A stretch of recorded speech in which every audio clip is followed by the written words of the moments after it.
The meta-war, standing in truth against darkness, every on front. United we stand. We must stand against the darkness together and rise to the challenge to reconcile and restore this nation. In a world increasingly clouded by division, deception, and relentless conflict across every dimension of life, there is an unseen struggle at the core, a meta-war that touches every person, whether they recognize it or not. This conflict is not just a battle of ideologies, politics, or culture. It is a war that spans the spiritual, mental, physical, and social realms, waged in every corner of society and within every heart. The forces at work seek not only to dominate, but to enslave minds, break spirits, and extinguish the light of truth. This conversation delves deep into the nature of this meta-war, exploring its impact on individuals, communities, and nations. It reveals how the darkness uses every tool available: psychological manipulation, ideological subversion, economic coercion, social division, and even violence to undermine truth, divide people, and seize control. But it also highlights the strength that comes from standing firm in faith, the power of truth rooted in love, and the transformative force of justice and mercy anchored in humility. In this war, victory is not found through brute force, but through unwavering courage, clarity, and alignment with a higher truth that flows from the very throne of heaven. As we journey through these reflections, we are reminded that though the darkness rages, it cannot overcome the light. This is a call to rise, to persevere, to become bearers of a divine truth that exposes, heals, and ultimately triumphs over every shadow. For in this meta-war, the light of truth is our shield, our weapon, and our hope. I can't afford to ignore the darkness. It's there, looming, insidious, waiting for those who would rather close their eyes than see it for what it is. I've learned that darkness doesn't vanish simply because we wish it away or turn our backs on it. In fact, it thrives in that kind of passivity. The longer it remains unchallenged, unchecked, and unseen, the more it spreads, weaving its schemes into every crack, every vulnerable place we thought would remain safe in the shadows. The truth, as I see it, is that light, real, unyielding, uncompromising light, is the only weapon strong enough to break its hold. This isn't some abstract concept or philosophical notion. It's the very essence of my calling to expose the darkness, to drag it into the glaring light of truth, where it can no longer hide or deceive. Some might think it's enough to be good or to stay out of harm's way, but I see the futility in that. Passivity does nothing. Pretending the darkness isn't there doesn't mean it isn't slowly encircling us, sapping strength, stealing innocence, and laying traps for the unwary. It's a parasite, a predator, and the longer we look the other way, the bolder it becomes. So I refuse to remain silent. I refuse to hide in the comfortable pretense that all will work out without a fight.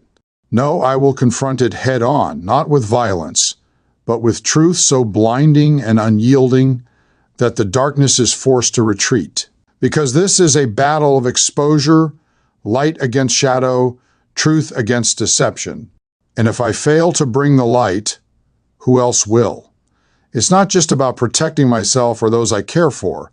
It's about fulfilling a calling that goes beyond self-preservation, a duty to be a warrior against all that seeks to enslave, deceive, and destroy. The darkness trembles at the light because it knows it has no defense against truth. And for that reason, I will shine it, no matter the cost. The compromise system, it's a twisted machine of domination, a mechanism designed to bend and break the very people it was supposed to protect. It's become a tool wielded not for justice or the common good, but for control, for power, for the erasure of dissent. This system, built to uphold freedom, has instead turned itself into a cage, crushing any who might resist its design or threaten the malign forces now working in its shadows. I see this with brutal clarity. A system that should be the backbone of society now weaponized against the very people it claims to serve. It's all so insidious. Like a creeping toxin, this corruption seeps into every corner, infiltrating structures, policies, even the minds and hearts of those who once believed in the ideals it represented. It isolates and undermines those who would dare to challenge it, targeting those who can see through the facade. These forces know exactly what they're doing. They don't need to destroy outright. They need only to instill doubt, wear down the resolve, and create a slow suffocation of spirit. In doing so, they systematically enslave, weakening and demoralizing any who stand in their way. Anyone who poses a threat to this domination structure becomes a target marked for dismantling, turned into an example to warn others who might still hold out hope. The weaponization isn't just theoretical, it's real and tangible. This system turns its full weight on those who question it, using every tool at its disposal.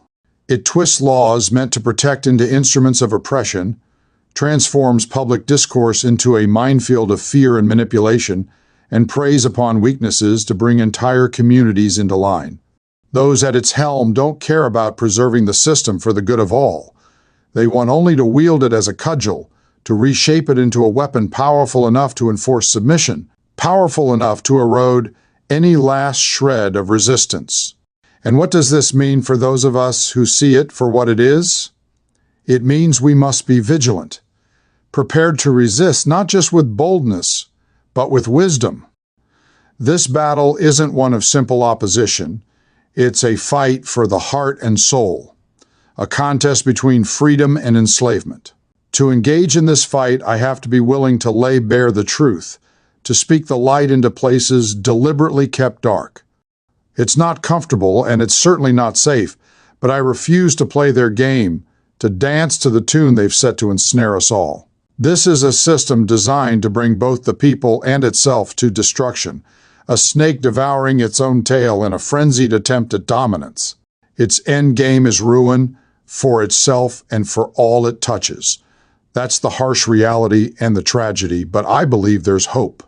The light of truth is a weapon of another kind, one that doesn't destroy but exposes, illuminating the lies and unraveling the schemes. I will wield that light, refusing to be complicit in this self-destruction. If the system is to consume itself, let it be because it could not withstand the weight of its own darkness in the face of an unyielding truth. For as long as I have breath, I will shine that light, knowing that in the end, the darkness cannot overcome it. The battle is relentless. This corrupted system, this twisted beast of control, is far more than just flawed governance or misplaced priorities. It's a structure intent on subjugation. It's not satisfied with partial control, and it doesn't just want obedience, it demands surrender. Those in power have crafted it to be an all-encompassing machine, consuming the very values it once claimed to protect. And the more it grows, the more it seeks to strip away autonomy, to undermine the soul of those within it, bending them into compliance with its agenda. This system doesn't tolerate dissent. It cannot afford to. In truth, it fears any spark of resistance, any sign of questioning. Why? Because its foundation is weak, rotting beneath layers of facade and pretense. It is held together only by coercion, fear, and manipulation. It knows that those who see it for what it is could threaten its very existence if they ever found a voice loud enough, or a light strong enough, to expose the layers of deception beneath which it hides. And so its modus operandi is simple but ruthlessly effective: to neutralize threats, not by reason or justice, but by raw, domineering force. This is how it operates. It creates narratives that convince the unwitting that dissent is dangerous, that questioning is somehow anti-progress or destabilizing. It distorts truth until it's barely recognizable, relying on repetition to hammer its lies into the public mind until they are accepted as common sense. It even turns virtues into vices, painting those who pursue truth, justice, and freedom as the enemies of peace, safety, or progress. But the most insidious tactic of all is that it has learned to disguise itself. It cloaks its objectives in the language of benevolence, calling its controlling measures protection and its strictures guidance. It paints itself as a shepherd when, in reality, it is a predator. Those who seek to expose its true intentions are often marginalized, dismissed, or worse, marked as threats. And for many, this suffices to silence them. But for others, those who can't stand the thought of watching darkness take root unchallenged, it becomes a call to action. In the face of such a monolithic power, resistance might seem futile. And yet, it's in the recognition of truth that true strength is found. To resist this system, one doesn't need to fight it with brute force. Rather, the resistance begins by exposing it.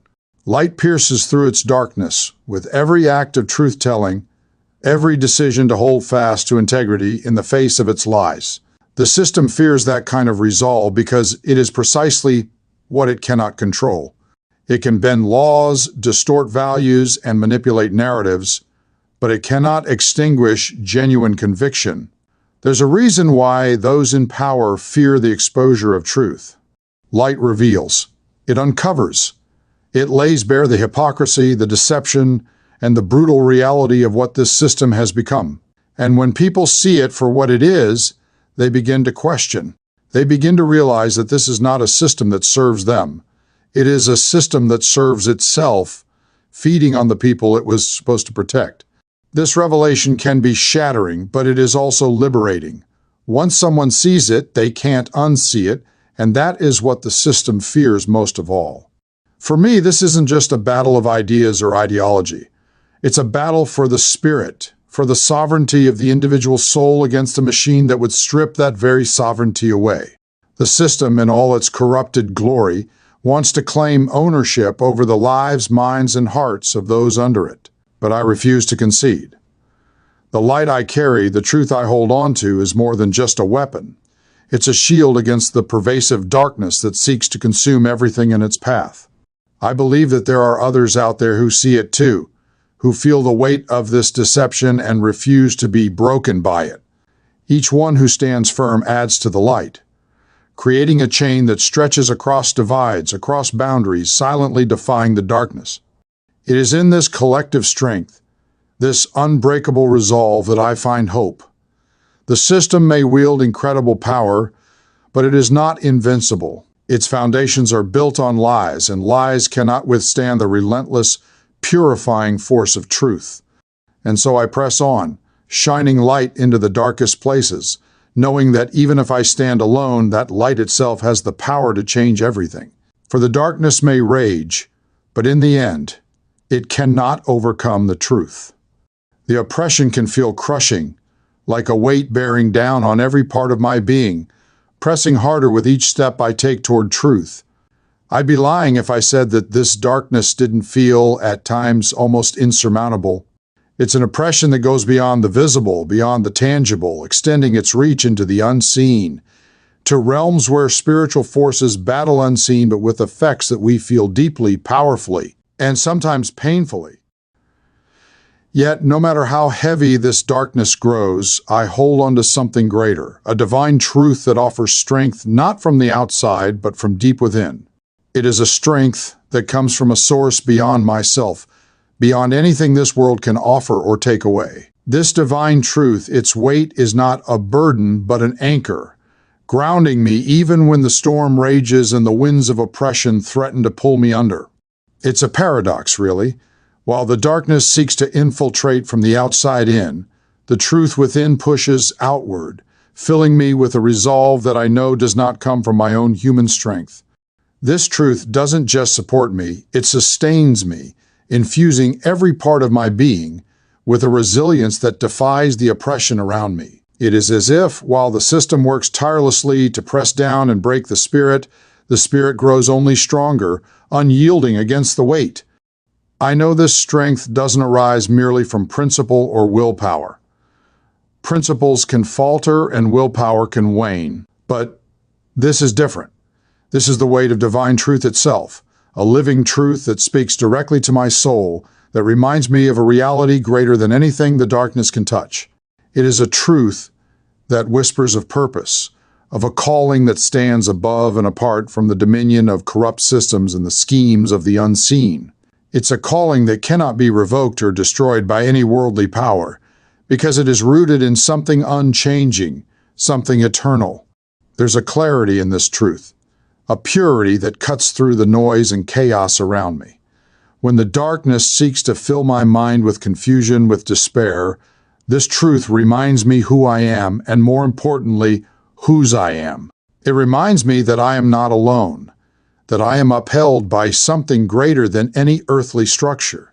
It speaks of a divine strength that flows through me, empowering me to stand firm, not in defiance of the darkness, but in allegiance to the light. This strength from the inside out reshapes how I perceive the world around me. Instead of viewing the darkness as an insurmountable force, I see it as a temporary shadow, a fleeting presence that cannot withstand the eternal. And this shifts everything. The weight of divine truth gives me eyes to see beyond the immediate oppression, to understand that while the forces at work may seem overwhelming, they are in reality limited. They are finite, and in the face of the infinite, their power shrinks. So I persevere, not by denying the weight of oppression, but by carrying a greater weight within, a weight that roots me, that steadies me. That fills me with the courage to press on. The darkness may rage from the outside in, but the light pushes back from within, a relentless force that refuses to be dimmed. This divine truth, this light, is my shield, my strength, my source. It doesn't just enable me to endure, it compels me to fight, to stand, to shine even brighter against the darkness that surrounds. And in this, I find peace. The darkness is powerful, yes, but the light is more powerful still. The weight of divine truth outweighs every scheme, every deception, every force that would seek to oppress. I carry it with me, not as a burden, but as a source of life, of purpose, and of unwavering strength. The darkness may press down, but the truth within rises up, and I know with certainty that it is this truth, not the shadows around me, that will ultimately prevail. This truth that I carry, this divine strength, doesn't simply sustain me, it transforms me. The darkness may surround, but it cannot penetrate the armor forged in the fire of eternal light. And as I walk forward step by step, I find that the power within grows, not through some shallow triumph or naive optimism, but through the very act of enduring, of standing firm in a world that would rather see me fall. It's a paradox of the highest order. The heavier the oppression, the deeper this truth anchors itself, grounding me even when everything else trembles. It's in these moments of crushing weight that I find my resilience refined. The darkness wants to press me down, to crush the hope and joy that this divine truth brings.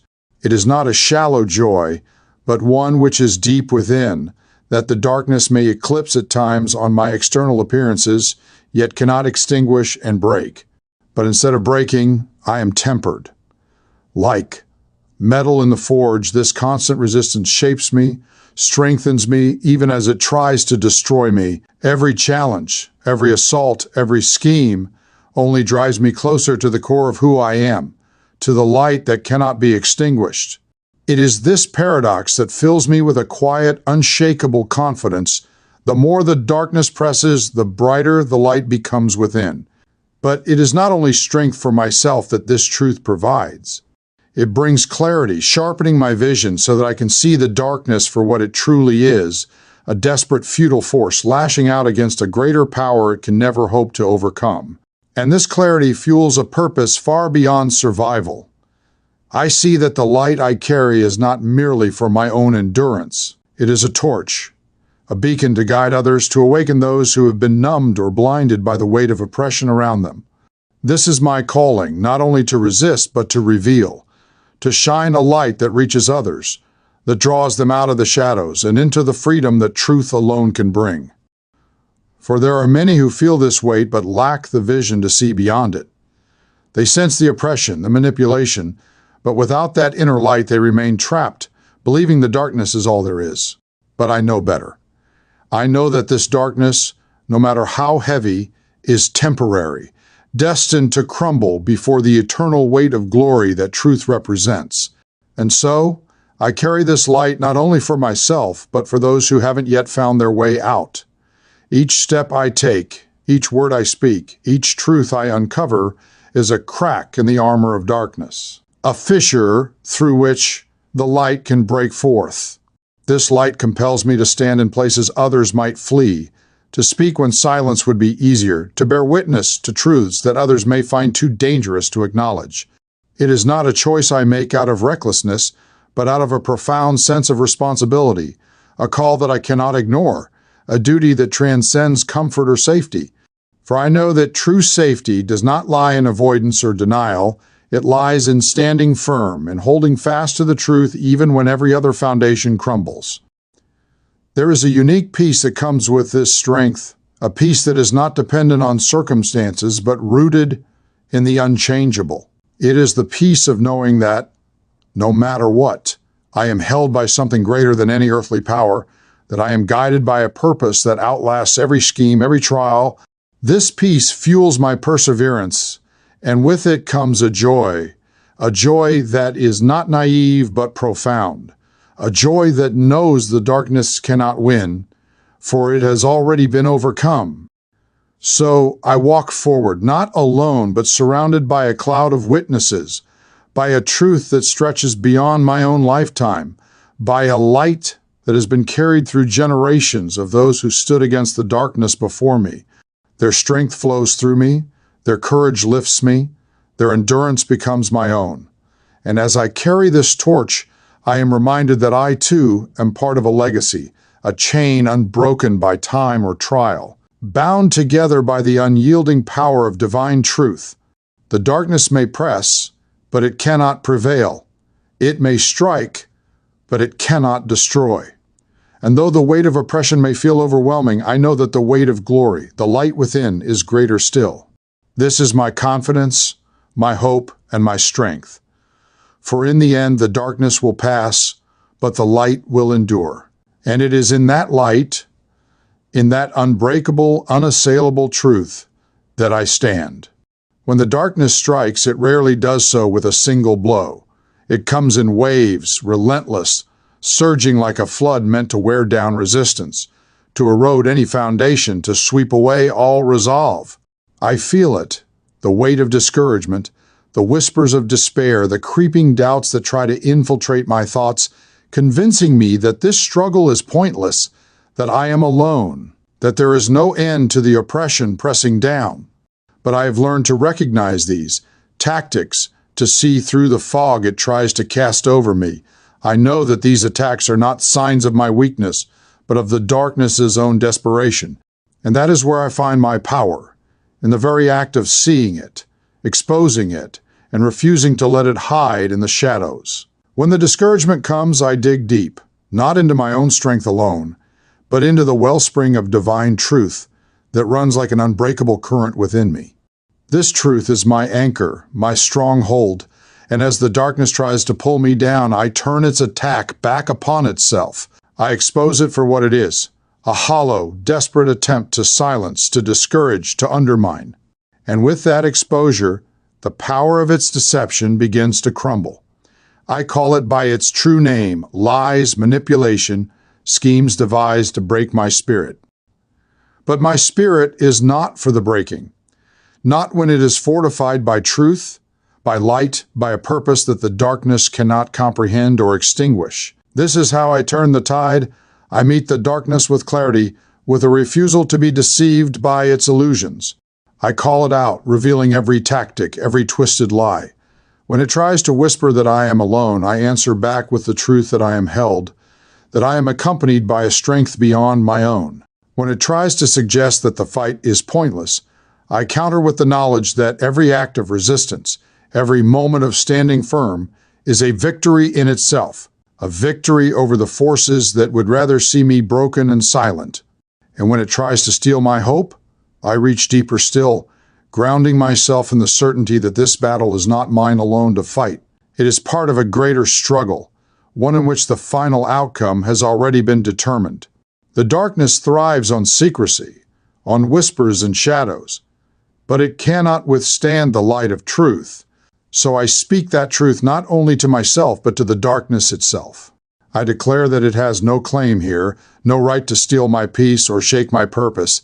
This is my weapon, a truth so sharp, so unyielding, that it cuts through every deception, leaving the darkness nowhere to hide. Each time I call it out, each time I strip away its lies, it loses power, its grip loosening bit by bit. What once felt like an overwhelming tide becomes, in the light of truth, little more than a fleeting shadow, passing and powerless. This act of exposing the darkness doesn't just protect me, it strengthens me. With every attack reversed, I grow more resolute, more grounded in the knowledge that this truth I carry is indomitable. The darkness may return, may try again and again to undermine and oppress, but I have learned to turn each assault into a reminder of why I fight, why I stand. Each wave of discouragement is an opportunity to dig deeper, to fortify the foundations of my spirit in the light that has never failed me. And so I push back, not in rage or fear, but with an unshakable clarity that comes from the truth. I turn the darkness's own attacks upon itself, revealing them as nothing more than tools of desperation, last-ditch efforts to instill fear where there is none. This is my strength, the ability to see, to expose, to refuse to be moved by shadows. For I know that no matter how fiercely the darkness tries to press in, it cannot withstand the force of a truth that is eternal, unbreakable, and alive within me. So let it come, if it dares. Let the waves rise and the shadows deepen, for I am not afraid. I know who I am and I know what I carry. The darkness may rage, but I will stand unshaken and unafraid, grounded in the light of a truth that will outlast every shadow, every lie, every attempt to silence it. This is the battle I was made for, to face the darkness and reveal it for what it truly is, a passing shadow, powerless against the eternal weight of glory that is truth. And in that knowledge, I find strength that no darkness can overcome. What I am telling you here is that everyone is in this war, whether they realize it or not. Some may deny it, brushing off the weight of oppression as merely how things are, ignoring the darkness that presses in at every side. Others might be oblivious, content to live in blissful ignorance, unaware of the undercurrents that seek to shape their thoughts, actions, and even beliefs. And then there are those who see the signs but don't know what to do, or worse, they shrink back, hoping that avoidance will somehow protect them. But no one is exempt. This war does not ask for our permission. It does not wait for us to declare ourselves as participants. It has already claimed us all, and it is relentless in its pursuit. This is not merely a battle of ideas, nor is it confined to the physical struggles we might face. It is a war of the mind, the body, and the soul, a war that seeks to erode the core of who we are. It is subtle, often unseen, but it is real, manifesting itself in the pressures we feel daily, the compromises we're tempted to make, the doubts that creep in, the ways we are led to question the very foundations of truth, purpose, and identity. It is a war designed to undermine us from within, to bend us into conformity, to steal the essence of what makes us unique and whole. In this war, the battlefield is within, fought in the quiet spaces of our thoughts, in the silent decisions of the heart, in the inner struggles that no one else sees. It is here that the darkness does its work, planting seeds of fear, sowing despair, seeking to control not just our actions, but our very sense of self. This is a war that wants not only to oppress, but to enslave, to take hold of the mind and spirit, and turn us into something less than fully alive, something subdued and subservient to forces that would rather we live half-lives, disconnected from truth and purpose. But here is the truth that the darkness fears. We were not made to live in shadows, nor were we made to be slaves to forces beyond our control. We were created with minds capable of discerning truth, with bodies that can carry out acts of courage and compassion, and with souls that are meant to connect with something far greater than ourselves. And it is precisely these gifts, mind, body, and soul, that the darkness seeks to claim, because it knows that a person fully alive, fully aware, and fully connected to truth is a force it cannot control, a light it cannot extinguish. What I'm saying is that every single one of us is a part of this struggle, and every choice we make either strengthens us or makes us vulnerable. In every decision, we are either pushing back against the forces that seek to enslave or allowing them a foothold in our lives. This war is not won in grand gestures or single heroic acts. It is fought daily, moment by moment, in the choices we make to stand firm, to seek truth, to live with integrity and courage. It is a war of persistence, of resilience, of refusing to surrender the mind, the body, or the soul to anything less than what they were made for. In recognizing this war, we are given a choice. We can stand against it, fully awake and aware, choosing to engage in this battle with our eyes open, or we can fall prey to it, drifting along, slowly losing our hold on the truth that grounds us. To deny the reality of this war is to allow it to shape us from the shadows. But to acknowledge it, to call it by name, is to begin to claim the power we have over it. This is not a power of brute strength, but of a mind that discerns, a body that acts with purpose, and a soul that aligns with something unbreakable. I'm telling you this because I know what's at stake. I know that this war is not merely about survival or comfort. It is about our very essence, our freedom, our connection to truth itself. The darkness wants to sever these connections, to draw us into confusion, compromise, and compliance. But we were not made for that. We were made for light, for truth, for freedom. And in embracing this truth, we find the strength to push back, not just for ourselves, but for those around us who are still asleep, unaware of the forces that seek to claim them. This war may be unseen to most in its subtlety, but it is no less real, and its impact reaches into every corner of life. So I choose to stand, to fight, to keep my mind clear, my body ready, and my soul aligned with the light that cannot be overcome. I refuse to be a casualty in a war I was created to overcome, and I call others to wake up, to see the truth, to recognize that this battle is theirs too. For only in standing together, fully awake, can we begin to push back the darkness that would claim us all.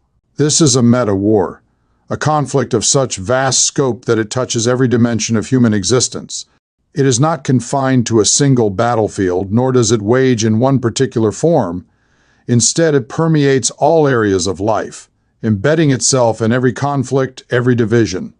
Every moment of strife and misunderstanding between individuals, families, communities, and even entire nations. This war is, at its core, spiritual, yet it manifests across ideological, cognitive, psychological, physiological, sociological, economic, political, and kinetic realms. It is the force behind every division, the invisible hand stirring conflict, setting people, tribes, tongues, and nations against each other in a perpetual cycle of tension and violence.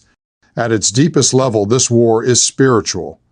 It is a battle for the soul, an ancient conflict between forces that seek to lift humanity toward truth, light, and freedom, and those that would enslave, corrupt, and destroy. The spiritual dimension is the origin, the core from which all other forms of this war emanate. It is the unseen foundation, influencing every layer of human thought, belief, and action.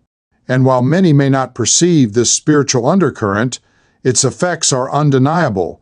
It is the force that shapes our understanding of good and evil, that drives us to pursue truth or succumb to deception, that compels us to seek meaning or to drown in nihilism. From this spiritual root, the war unfolds ideologically. Ideologies are more than systems of thought. They are frameworks that shape our perception of reality, our values, and our understanding of purpose. The meta-war infiltrates ideologies, using them as tools to divide and manipulate, fostering hatred, pride, and extremism. Ideologies that should inspire growth and understanding are instead twisted into vehicles of control, creating rifts between individuals and groups. This war turns ideas into weapons, crafting narratives that separate us from them, making enemies of those who would otherwise be neighbors, brothers, and allies. It exploits ideology to foster division, ensuring that people fight each other instead of uniting against the true source of their oppression. Then there is the cognitive dimension, the battlefield of the mind itself. Here, the meta-war seeks to control thought, to shape beliefs and perceptions, to blur the lines between truth and falsehood. It uses propaganda, manipulation, and misinformation to plant seeds of confusion and doubt. It takes hold in the media we consume, in the conversations we engage in, subtly steering our understanding, our values, our judgments. This cognitive war erodes critical thinking, replacing it with passive acceptance, shaping our beliefs until we lose sight of what is real and what is fabricated. It turns the mind against itself, creating inner conflicts that make it difficult to discern truth from lies, reality from illusion. Psychologically, this war is a constant assault on our emotions and mental resilience. It seeks to destabilize, to make individuals feel isolated, fearful, or overwhelmed. It uses trauma, stress, and anxiety as weapons, eroding mental health, fostering a culture of despair, and pushing people into states of vulnerability where they are more easily controlled. It turns people against themselves, filling them with self-doubt, guilt, and helplessness. By weakening the mind, the meta-war prepares individuals to accept narratives of division and control, to believe that they are powerless, to lose faith in their own strength and purpose. The physiological effects of this war are just as real. The pressures and stresses of a world embroiled in constant conflict take a toll on the body, leading to chronic illness, fatigue, and a breakdown of physical well-being. The meta-war doesn't need a sword to strike down its victims. It can use the relentless stress of modern life, the toxins in our environment, the disconnection from nature and healthy living. It erodes vitality and health, making people more vulnerable, more reliant on external systems of support, more dependent on structures that feed into the very cycle of oppression. Sociologically, this war exploits every divide, race, gender, class, culture, to turn society against itself. It creates artificial hierarchies, setting people against each other, making every interaction a potential conflict. The meta-war takes advantage of human differences, not to celebrate diversity, but to amplify division. It sows distrust, envy, and resentment, creating a fractured society where unity and collective strength become almost impossible. It twists social structures into systems of oppression, making community and solidarity seem like distant, unattainable ideals. Economically, the meta-war uses wealth and poverty as tools of control. It keeps people in a cycle of debt, scarcity, and dependence, using financial systems to limit freedom, create desperation, and foster inequality. The economic dimension of this war is not about creating prosperity, it's about consolidating power, creating haves and have-nots, ensuring that resources are concentrated in the hands of a few, while the many remain vulnerable and divided. It's a system designed to keep people too occupied with survival to question the structures that keep them oppressed. Politically, this war is evident in every system of governance twisted by corruption and manipulation. It creates a power structure that rewards compliance and punishes dissent, where those who seek truth and justice are marginalized, while those who submit to the prevailing order are rewarded. The meta-war infiltrates politics, turning it into a theater of division, where leaders serve not the people but their own interests and those of unseen forces pulling the strings. It pits nations against each other, fosters endless cycles of conflict, and uses the illusion of freedom to mask a deeper oppression. And finally, this war turns kinetic, erupting in violence, in bloodshed, in wars that devastate nations and peoples.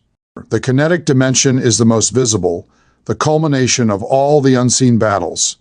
It is when ideology, psychology, sociology, and politics collide, igniting in literal wars that leave scars on the earth and in human history. These wars are the final brutal expression of the meta-war, tearing lives apart, creating suffering on an unimaginable scale. And yet, even as the bombs fall and the battles rage, the true war, the one that underpins it all, remains hidden, working through each layer to sustain the cycle of conflict. This is the meta-war, a war of totality, a conflict that touches every dimension of human life. It is not a war we can escape by standing on the sidelines, nor can it be won by conventional means. This is a war that demands awareness, discernment, and resilience. It requires that we see beyond the surface, that we understand the forces at play and recognize that every action, every thought, every choice we make is part of this struggle. We are all in this war, whether we acknowledge it or not. It is a battle for truth, for freedom, for the preservation of what makes us human. The meta-war seeks to divide, to conquer, to reduce us to shadows of what we are meant to be. But in recognizing this, we gain the power to resist, to stand firm, to choose unity over division, truth over deception, freedom over enslavement. The meta-war may be vast and complex, but its power lies in deception. Its strength is only as great as our willingness to remain blind. And so, by opening our eyes, by calling it out, by refusing to be divided, we begin to reclaim what this war seeks to steal from us.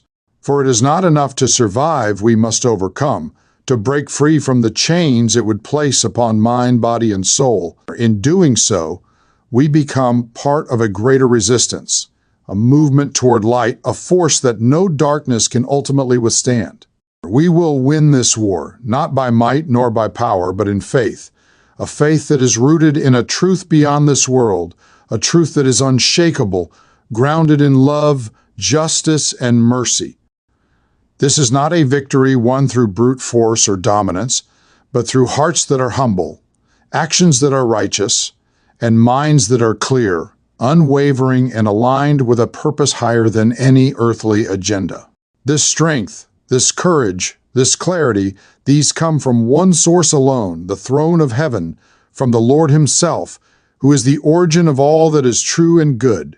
In faith, we find our foundation. Faith is the anchor that holds us steady when the waves of darkness rise, when discouragement floods in, when the world's voices try to drown out the whisper of truth within.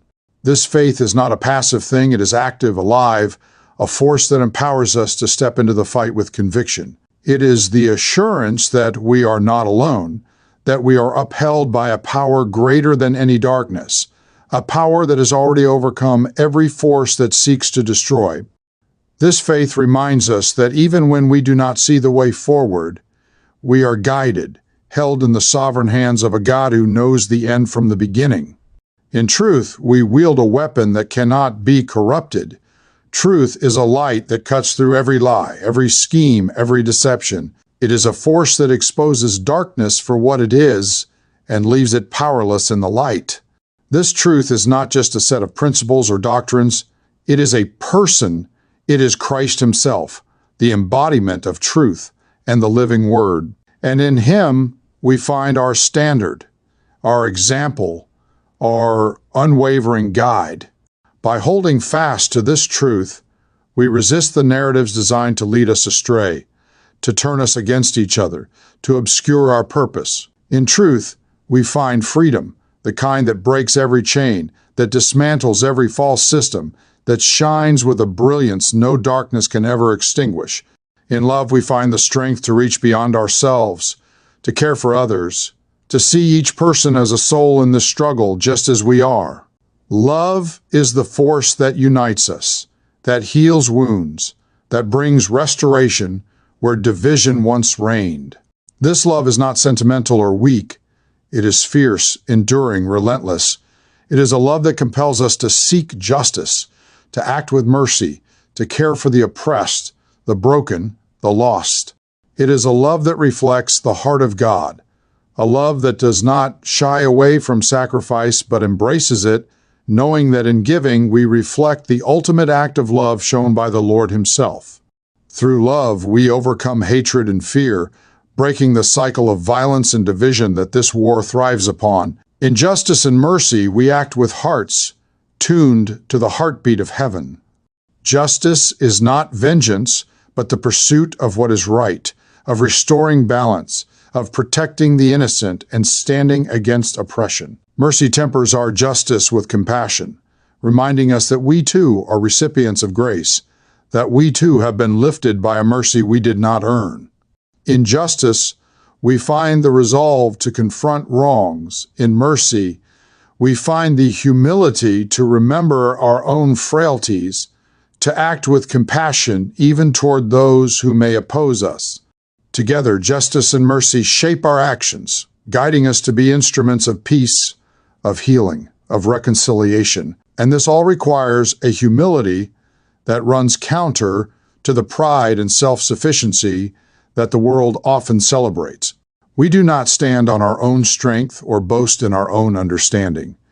We recognize that our wisdom, our courage, our very breath come from the Lord. This humility keeps us grounded, reminding us that we are vessels, not the source, that our strength is perfected in surrender, in yielding to the guidance of the one who sees all, knows all, and loves without end. It is from the throne of heaven that this strength flows, strength to endure, to fight, to persevere. This is a strength that is gentle yet unbreakable, a courage that does not falter even when the world shakes.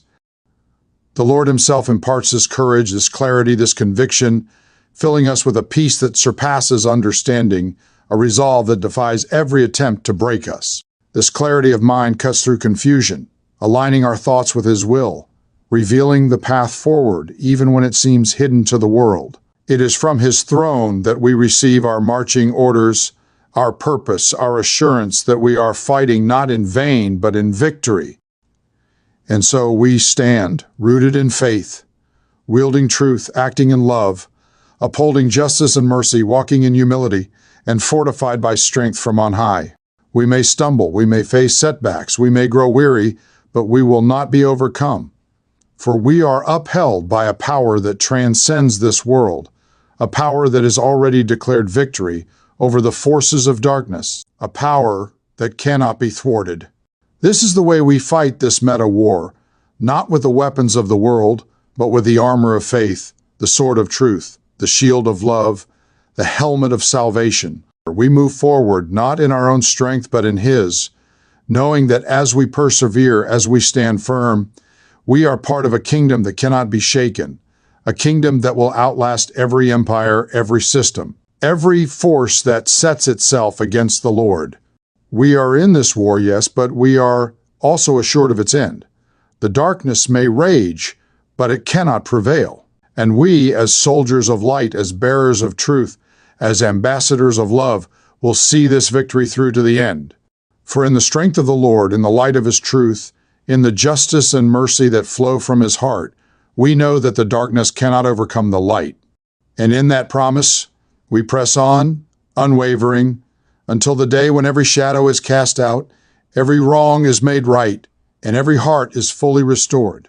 This is our calling, our mission, our hope, and we will not fail, for the one who goes before us has already won. This war has costs either way, so we must fight it and turn the tide. In the end, the cost of this meta war has been high, financially, physically, and emotionally. This isn't a battle fought in theory or ideas alone. It's one that reaches into the most tangible aspects of life, affecting families, health, and livelihoods. My own family has felt this weight deeply. We've sacrificed resources, endured financial strain, and faced the unrelenting toll this struggle imposes. The weariness that comes from holding firm against forces that seem unending, the nights spent in worry, the sacrifices made without promise of reward, these are the visible scars of an invisible war. And yet, as taxing as this fight has been, the reality is that we didn't choose this war, it came to us. Darkness doesn't wait for our invitation. It moves in, unbidden, testing resolve, creating division and sowing chaos whether or not we engage. The financial strain, the physical toll, the stress on my family were already happening, creeping in as this shadow encroached. To do nothing would have meant surrender, a slow erosion of all we hold dear, a gradual acceptance of the very forces that seek to control, divide, and consume. So even with the costs, we press on. Because while this war is costly, the cost of surrender is far greater. To stand firm in truth, to resist darkness with resilience and courage, is the only true choice, no matter the toll. For in the long view, it is not the costs of today that define us, but the legacy we leave, a legacy of faith, of truth, of love, and an unbreakable resolve to uphold what is right no matter the price. And in this stand, we find strength, purpose, and a future worth fighting for. Now let's get to work. We are the government we have been waiting for, on earth as it is in heaven. As for people, so too for the nation. Othniel Max Daves.